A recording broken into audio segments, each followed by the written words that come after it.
गर्मियों की रात थी। छोटा सा घर जिसकी छत जगह जगह से टूटी हुई थी। हवा के झोंके से छत के टीन हिलते और चरमराहट की आवाज करते। उस घर के कोने में अभय अपनी पुरानी पीली पड़ चुकी किताब में झुका हुआ बैठा था। एक टूटी हुई लालटेन में टिमटिमाती लौ और उस रोशनी में उसकी आंखें किसी चिंगारी की तरह चमक रही थीं। बाहर से पिता राम प्रसाद की खांसी की आवाज आई।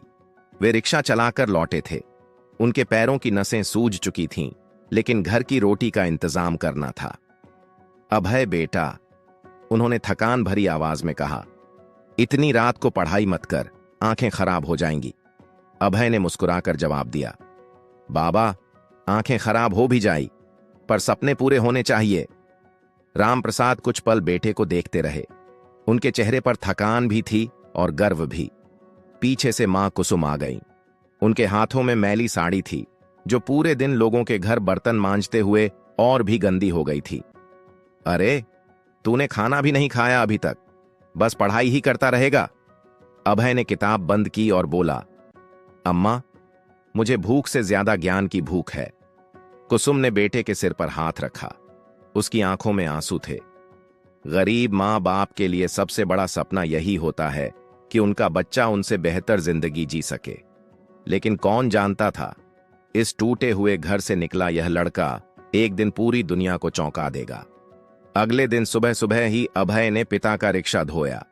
पढ़ाई का शौक था, लेकिन घर की जिम्मेदारियां भी थीं।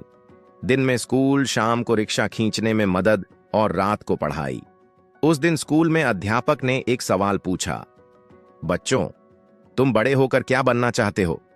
कोई बोला डॉक्टर, कोई बोला इंजीनियर, और जब अभय की बारी आई तो उसने कहा, सर, मैं वैज्ञानिक बनूंगा, दुनिया को नई खोज दूंगा। पूरी क्लास हंस पड़ी। एक लड़का बोला, अरे तू, तेरे बाप रिक्शा चलाते हैं, तुझसे ज्यादा तो रिक्शे के पेंच पुर्जे जानते होंगे, वैज्ञानिक बनेगा? हाँ हाँ हाँ। सब हंसते रहे। अभय चुप रहा। हंसी के ताने उसके कानों में गूंज रहे थे, लेकिन उसकी आंखों में आंसू नहीं थे, वहां आग थी। शाम को जब वह सड़क की बत्ती के नीचे बैठा किताब पढ़ रहा था तो पिता ने देखा, बेटा, क्यों सबकी हंसी सहता है? इतने बड़े सपने मत देखो, सपनों का बोझ गरीब के लिए बहुत भारी होता है।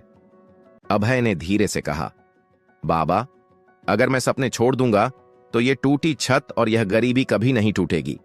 मुझे कोशिश करनी ही होगी। रामप्रसाद बेटे को देखते रहे। दिल तो चाहता था कि कहें, जा बेटा, उड़ान भर, लेकिन गरीबी का बोझ उनकी जुबान बांध देता था। शहर की भीड़ भरी सड़क पर एक पुरानी सी चाय की दुकान थी। लकड़ी की बेंचें, टूटी मेजें और उबलते पानी की भाप से भरा छोटा सा टीन का ढाबा। यही जगह थी जहां अभय शाम को काम करता था, चाय बनाना, गिलास धोना और ग्राहकों को चाय पहुंचाना। उस दिन दोपहर में एक काली कार दुकान के सामने रुकी। कार से उतरी एक लड़की, अनन्या। साफ सुथरे कपड़े, हाथ में एक अंग्रेजी किताब और चेहरे पर गहरी चमक। वह किसी अमीर घर की बेटी लग रही थी, लेकिन उसकी आंखों में एक अलग ही मासूमियत थी। वह दुकान के कोने की बेंच पर बैठ गई और बोली, भैया, एक चाय देना और जरा कम चीनी डालना। अभय ने पहली बार उसकी ओर देखा। सामान्य ग्राहकों से बिल्कुल अलग थी वह। पढ़ते पढ़ते उसने चाय की चुस्की ली और किताब में डूब गई। अभय उसके सामने चाय रखते हुए बोला, आपको किताबें बहुत पसंद हैं लगता है। अनन्या ने मुस्कुराकर कहा, हां, किताबें मेरी दुनिया है। और तुम्हें? अभय हल्का सा हंसा, मुझे तो किताबों में दुनिया बदलने के सपने दिखाई देते हैं। अनन्या उसकी बात सुनकर कुछ पल के लिए चुप रह गई। उसके चेहरे पर जिज्ञासा थी। तुम यहां काम करते हो और फिर भी इतना बड़ा सोचते हो? अभय ने सहजता से कहा, गरीब होना गुनाह नहीं है, गुनाह तो सपनों को छोड़ देना है।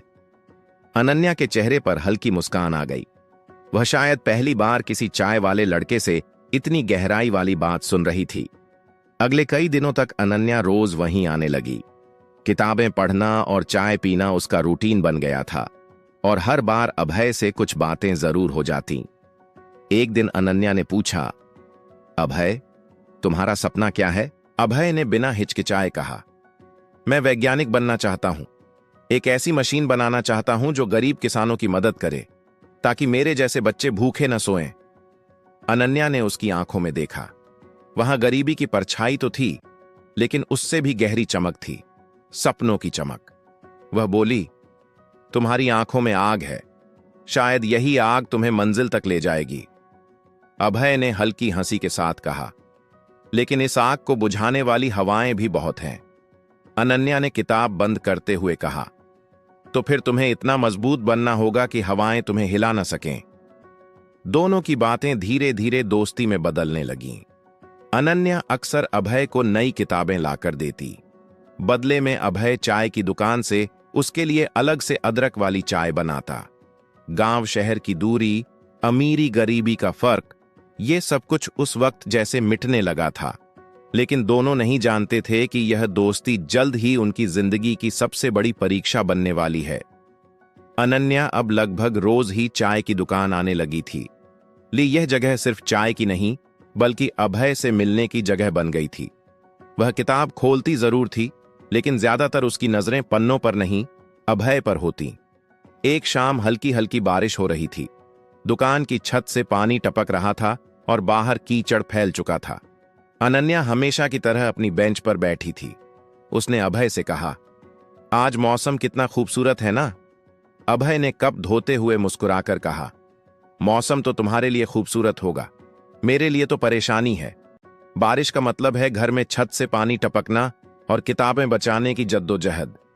अनन्या कुछ पल चुप रही, फिर धीरे से बोली, तुम्हारी ये बातें सुनकर मन करता है काश मैं तुम्हारे घर की छत बन पाती। अभय चौंक गया। उसकी आंखें पहली बार अनन्या से मिलीं। वह मुस्कुराया, अगर ऐसा हुआ तो शायद मैं आसमान तक पहुंच जाऊं। दोनों के बीच सन्नाटा छा गया।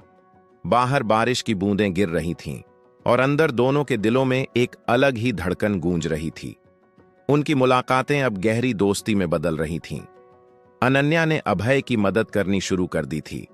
कभी किताब लाकर देती, कभी नोट्स, और अभय भी उसे अपने सपनों की दुनिया दिखाता, अपनी कॉपी पर बने डिजाइन, मशीनों के स्केच और अधूरे प्रोजेक्ट्स।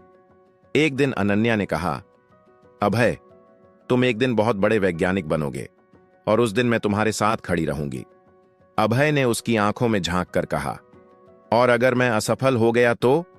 अनन्या ने बिना सोचे कहा, तो भी मैं तुम्हारे साथ रहूंगी, क्योंकि मुझे तुम्हारी मंजिल से ज्यादा तुम्हारा सफर पसंद है। लेकिन किस्मत को यह मंजूर नहीं था। एक शाम जब अनन्या चाय की दुकान पर आई तो दूर से कुछ लोग उसे देख रहे थे, उसके अपने परिवार वाले। घर लौटते ही हंगामा मच गया। उसके पिता गरज कर बोले, अनन्या, तुम एक रिक्शे वाले के बेटे से दोस्ती कर रही हो? तुम्हारा दिमाग खराब हो गया है। अनन्या ने हिम्मत करके कहा, पापा, वो गरीब जरूर है, लेकिन उसके सपने अमीरों से भी बड़े हैं। उसकी मां ने बीच में कहा, बेटी, सपनों से पेट नहीं भरता। ऐसे लोगों का साथ देने का मतलब है अपनी इज्जत मिट्टी में मिलाना। अनन्या की आंखों में आंसू आ गए। वह सोच रही थी, क्या सचमुच समाज की नजर में पैसा इंसानियत और सपनों से बड़ा है? उधर अभय को भी खबर मिल चुकी थी। वह जानता था कि यह रास्ता आसान नहीं होगा। अब सिर्फ गरीबी नहीं, बल्कि समाज और रिश्तों की दीवार भी सामने थी।